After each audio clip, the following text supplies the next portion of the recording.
एक बुढ़िया थी जिसका एक पुत्र था।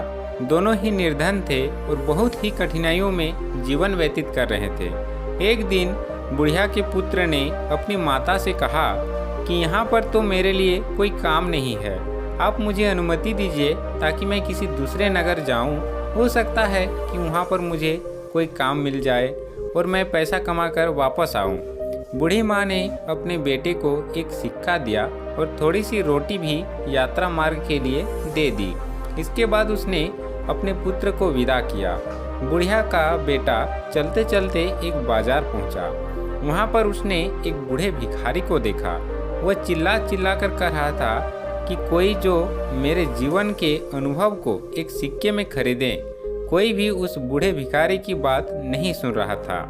इसी बीच उस युवक ने सोचा कि मेरे पास एक सिक्के के अतिरिक्त कुछ भी नहीं है, क्यों ना यह सिक्का मैं इस बूढ़े को दे दूं।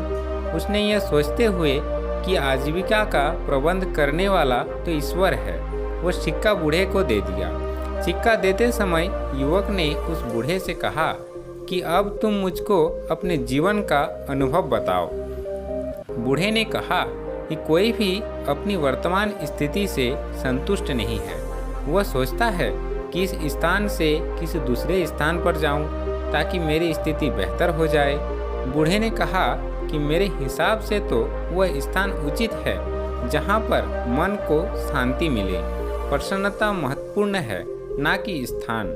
बूढ़े की बात सुनने के पश्चात युवा आगे बढ़ गया और चलते चलते एक जंगल में पहुंचा। वहां पर उसने देखा कि बहुत से लोग एक कुएं के किनारे जमा है। उसने उन लोगों से पूछा कि क्या हुआ। लोगों ने कहा कि इस आशा के साथ हमारा करवा यहाँ पर आया था कि इस कुएं से पानी निकाल कर पिएगा। अब हम स्वयं प्यासे हैं और हमारे पशु भी प्यासे हैं। हमने कुएं से पानी निकालने के लिए कई बार रस्सी में बाल्टी बांधकर कुएं में डाली और हर बार रस्सी टूट गई और बाल्टी कुएं में गिर गई। अंत में हमने एक व्यक्ति को कुएं में भेजा ताकि वह हमारी बाल्टियों को वापस ले आए, किंतु वह भी वापस नहीं आया। पता नहीं कुएं में क्या है। युवक जो अपने घर से काम के लिए ही निकला था, उसने यह सोचा कि इन लोगों को अपनी योग्यता और क्षमता को प्रदर्शित करने का यह बहुत अच्छा अवसर है। हो सकता है कि कारवा के लोग इसे देखकर मुझे कोई काम सौंप दे। उसने कारवा वालों को संबोधित करते हुए कहा कि यदि आप अनुमति दे तो मैं कुएं में जाकर देखूं कि वहां पर क्या है। कारवा वालों ने उसे तुरंत ही कुएं में जाने की अनुमति दे दी, क्योंकि वे स्वयं इस कार्य से डर रहे थे। उन्होंने युवक की कमर में रस्सी बांधी और उसे कुएं में भेज दिया। वह दीवार के सहारे धीरे धीरे कुएं में उतर रहा था। जैसे ही वो पानी के निकट पहुंचकर बाल्टियों को ढूंढने का प्रयास कर रहा था, एकदम से उसने एक बहुत बड़े काले देव को देखा। देव ने उससे कहा कि तुम यहाँ पर क्या कर रहे हो। देव को देखकर नौजवान डर गया। उसने देव को सलाम किया। इस पर देव हंसा और बोला, सलाम, सुरक्षा लाता है। तुम मुझको एक सज्जन युवक लग रहे हो। मैं तुमसे एक प्रश्न करना चाहता हूँ। यदि तुमने मेरे प्रश्न का सही उत्तर दे दिया तो मैं तुम्हें यह अनुमति दूंगा कि कुएं से पानी लेकर सुरक्षित वापस चले जाओ। यदि तुमने मेरी बात का सही उत्तर नहीं दिया तो मैं तुमको भी उन्हीं लोगों की भांति यहाँ पर बंदी बनाऊंगा जो तुमसे पहले यहाँ पर आए थे। ऐसे में युवक ने सोचा कि तुम्हें क्या परेशानी थी जो यहाँ पर आए, लेकिन अब इन बातों से कोई लाभ नहीं था। अब मुझको ईश्वर पर भरोसा करते हुए देखना यह है कि इस काले देव ने क्या सोच रखा है। यह सोचते हुए उसने देव से कहा कि ठीक है, मुझको तुम्हारी बात स्वीकार है, तुम अपना प्रश्न पूछो। देव ने युवा से कहा कि यह बताओ कि खुशी कहाँ है। देव का प्रश्न सुनकर युवा ने कहा कि मालूम है कि खुशी तो धरती पर ही है। फिर उसने सोचा कि यदि मैं उसको यही उत्तर दूंगा तो हो सकता है कि उसे बुरा लगे, क्योंकि उसका घर तो अंधेरे कुएं में है। अभी वह यह सोच रहा ही था कि युवक को बूढ़े फकीर की बात याद आ गई। बूढ़े की बात जैसे ही उसके मन में आई, वो बहुत प्रसन्न हुआ। इसके बाद उसने देव से कहा कि जानते हो खुशी कहाँ है? जहाँ पर मन प्रसन्न है वहीं पर खुशी है।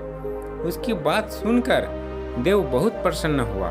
उसने कहा कि तुम्हारी बातों से पता चलता है कि तुम बहुत समझदार और अनुभवी हो। तुमसे पहले जिससे मैंने यह प्रश्न किया था, उसने मुझसे कहा था कि धरती पर पाए जाने वाले बाग खुशी का स्थल है, जबकि मुझको तो यही स्थान अच्छा लगता है और मैं इसे ही पसंद करता हूँ। देव ने कहा कि जाओ, बाल्टियों को ले जाओ, मैं तुमको 3 अनार दूंगा। जब तक अपने घर ना पहुँच जाना, किसी से भी इस बारे में कोई बात नहीं करना। युवक ने देव का आभार व्यक्त किया, बाल्टियों को पानी से निकालकर एकत्रित किया और उनको पानी से भरकर वापस ऊपर भेज दिया। उसके बाद वह भी कुएं से सुरक्षित वापस निकल आया। बाहर आने के बाद उसने देव की कहानी कारवा वालों को सुनाई, किंतु अनार के बारे में उसने उनसे कुछ भी नहीं कहा।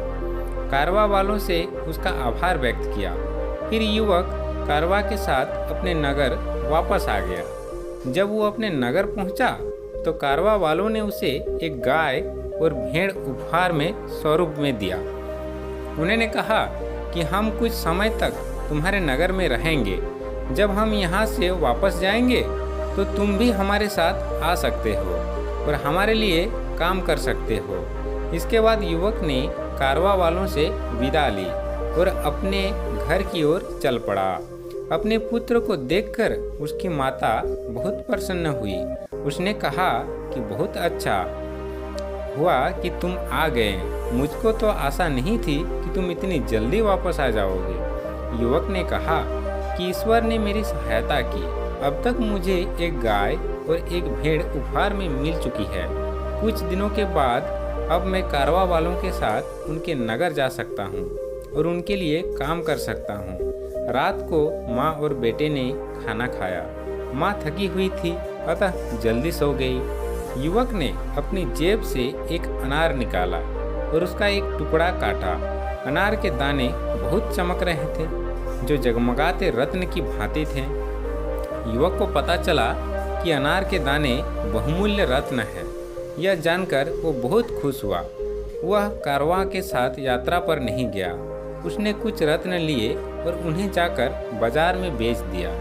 उनसे मिलने वाले पैसों से उसने एक दुकान खरीदी और व्यापार आरंभ किया। जब भी लोग किसी ऐसे व्यक्ति को देखते हैं जो अनुपयोग स्थल पर रहता हो या उसकी आय कम हो और बड़ी कठिनाइयों में जीवन व्यतीत करता हो, लेकिन इन सब के बावजूद भी वह प्रसन्न हो, तो लोग यह कहावत दोहराते हैं, कुआ खुश अस्त, अंजा के दिल खुश अस्त। अर्थात खुशी वहीं पर है